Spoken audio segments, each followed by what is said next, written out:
Hello and welcome to yet another edition of E-Expressions with the New Indian Express. I have with me Ambassador to the US between 2009 and 2011, Ambassador Meera Shankar. Hi, ma'am. Good to see you here. Good to be here, Kaveri. And we have Dr. Sriram Cholia, who's Executive Director of the Center for Global Governance and Policy at OP Jindal Global University. Hello, Professor. Good to have you here with us. Hi, thank you. Honor to be with you. Professor Cholia, may I bring you in here and ask you about the impact that you think it will have on Trump's possible re-election? Do you think it's likely that he will be re-elected, especially given his handling of the pandemic? Well, Kaveri, Trump has made huge blunders this year. He was sailing comfortably for a second term, at least until February, March. Right. His approval ratings were almost 49%, which is the highest in his entire career, presidential career. So he blew it. I mean, the problem is that, he was callous and he was in a denial mode and he kept on saying jobs, economy, stock market, all those things, while people were dying like flies. So, and I think that set him back, because now he has neither the stock market or jobs to crow about, nor does he have a successful record in saving lives from the pandemic. So I think, in a way, Donald Trump is like Destiny's Child. I mean, he barely won in 2016. Like Ambassador Meera Shankar was saying, he lost the popular vote and still he made it because he was lucky in many ways. It was by a whisker. And this time he can call himself unlucky because had the pandemic not happened, I mean, just to do a counterfactual, I think he would have still been a front runner. Because if you do a matchup one-on-one at the level of the candidates, of course, Kamala Harris is very impressive, but that's a different thing. I'm talking about the presidential candidates. I mean, Biden, for all his charm, is, gaffe prone. He's slow off the blocks. He's groping prone. Yeah, well, there have been some scandals, but Trump is not a saint either. Exactly. But, when it comes to... worse. Yeah. What worse parts of the anatomy that we cannot talk about. Worse. On sexism, much worse. But what I'm saying is, Trump is like a street brawler, right? I mean, he gets down really nasty and ugly and he takes it, he fights. And I don't think Biden has that capacity. So had the pandemic not, and in fact, that's the interesting part. If you see the opinion polls now, yes, Biden is leading, but a lot of people are saying it's not because they like him. It's just because Trump has messed up, the double-digit unemployment suddenly, and no way out of the hole to dig themselves out of the hole that's happened in the last 6 months. So it's like a black swan event that came out of nowhere and seems to be blowing away Trump. But still, we can't count him out for reasons Ambassador Meera Shankar mentioned, and for reasons we know well. The ones who don't have college education and the ones who are in rural areas, white voters, are his base, and they have not gone away from him.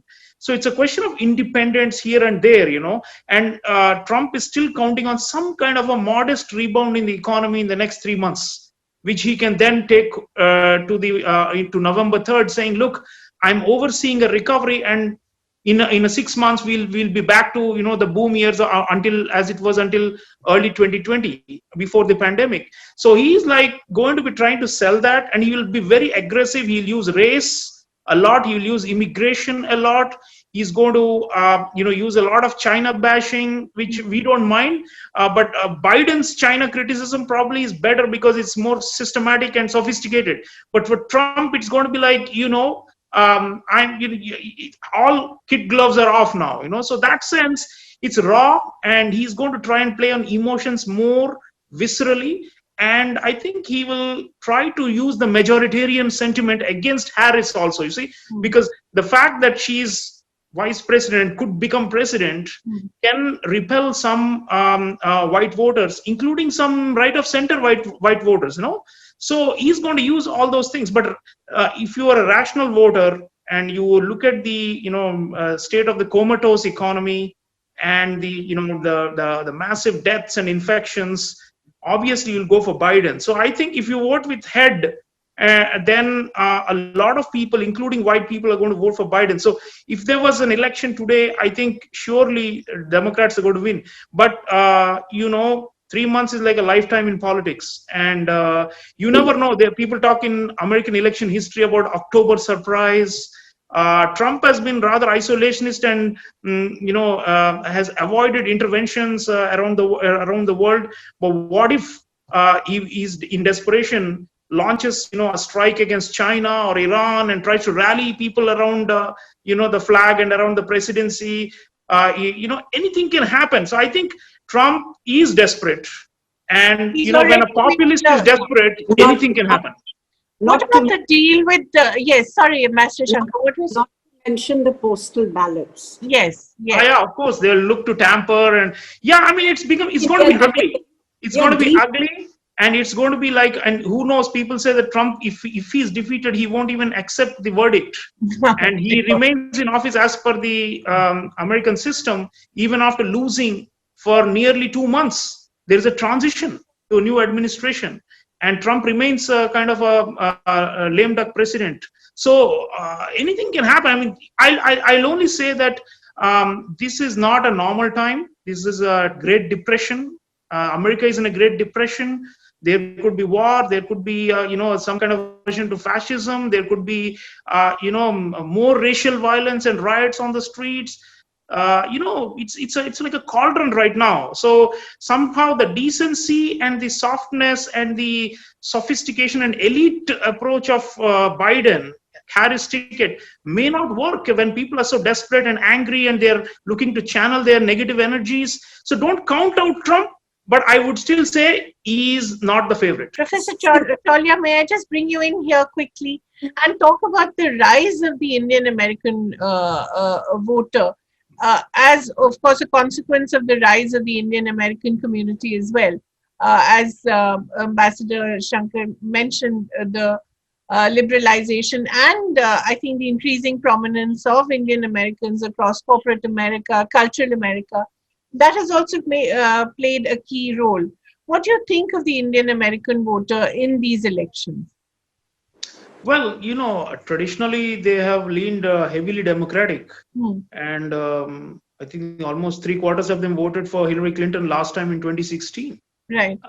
But Trump has built a constituency with a lot of conservative Indian Americans. Right. There may not be a majority of the Indian American community, but they're there. And increasingly, I mean, one hears that, for example, Trump campaign is targeting Hindu Americans. Yes. And I believe Muslims and Sikhs. Yeah. So they are taking a kind of a granular approach now. Right. Because obviously 1.3 million voters is, I mean, if it is going to be very close in some of the swing states, then, every few thousand votes will matter.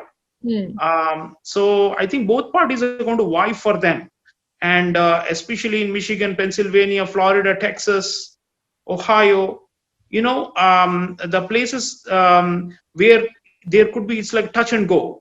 So I think in a sense, they will be finding themselves more, valorized as a voting group than before, because in percentage terms, they're still small. It's like, all the Asian Americans, including Indians, Koreans, Vietnamese, Filipinos, Chinese, and the Pacific Islanders, just 3 to 4% of the electorate.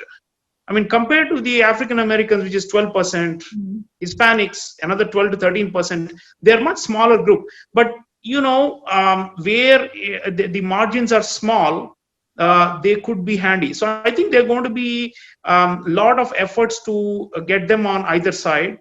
And it will be for their own betterment because, your ability to bargain as an ethnic minority group in a large melting pot increases if your electoral strength rises. And of course, I don't expect all of them to vote Democratic this time.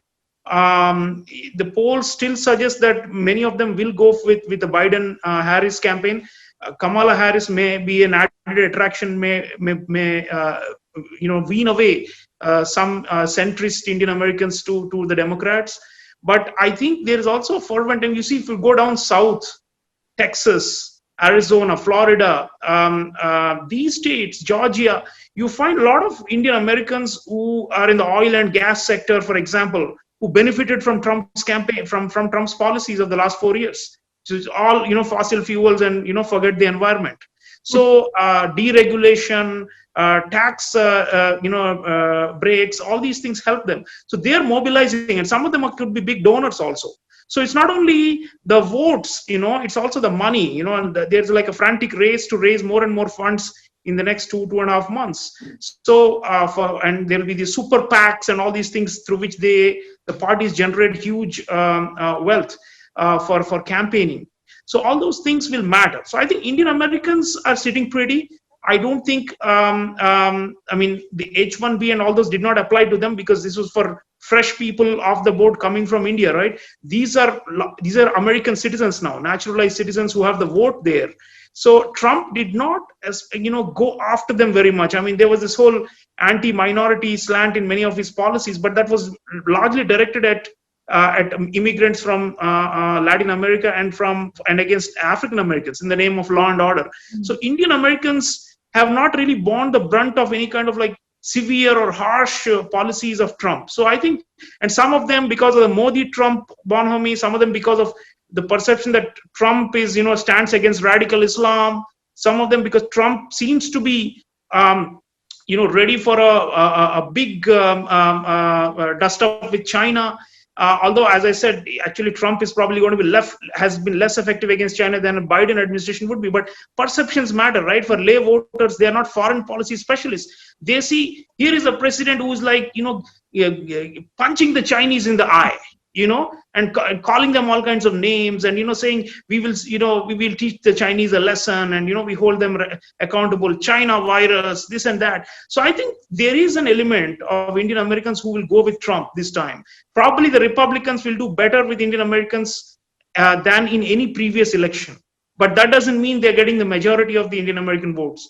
So overall, I think it's good for us also because, Ambassador Meera Shankar was there for the last 20 years. We've been mobilizing the Indian Americans to be a very, important lobby for us and for Indian national interests. So if their relative value as a voting bloc or a group, although it's not a homogeneous, we just discussed not homogeneous, but still as a community to be wooed and to be seen as one category, that itself, I think, will help us in our long-term foreign policy goals because we have organized them very well. We have mobilized them very well from here, from Yoga Day to important bills to Kashmir to, Balochistan, on every issue that matters to India's core national security and territorial integrity and, broader interests.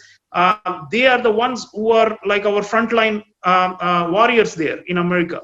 And I think that you can expect that they will do more of it, whether it is a Trump or a Biden administration, as a result of this changing demographic patterns. So they're above average income, they're higher, they're more professional, most of them are higher educated, and I don't think they have faced as much of the white lash or backlash that the other minority groups have faced under Trump.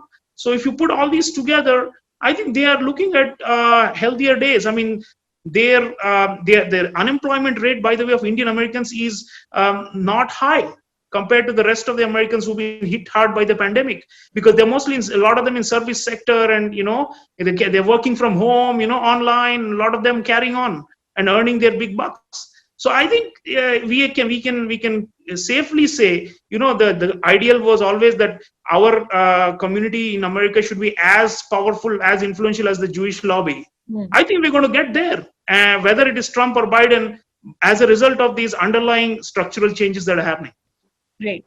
Thank you so much, both of you. It was so enlightening. I really enjoyed it. And I think our viewers will benefit enormously from this conversation. Thank you very much, both of you. Thank you. Thank you, Kaveri. Thank you. We'll come back to you after the results. Okay. Thank you.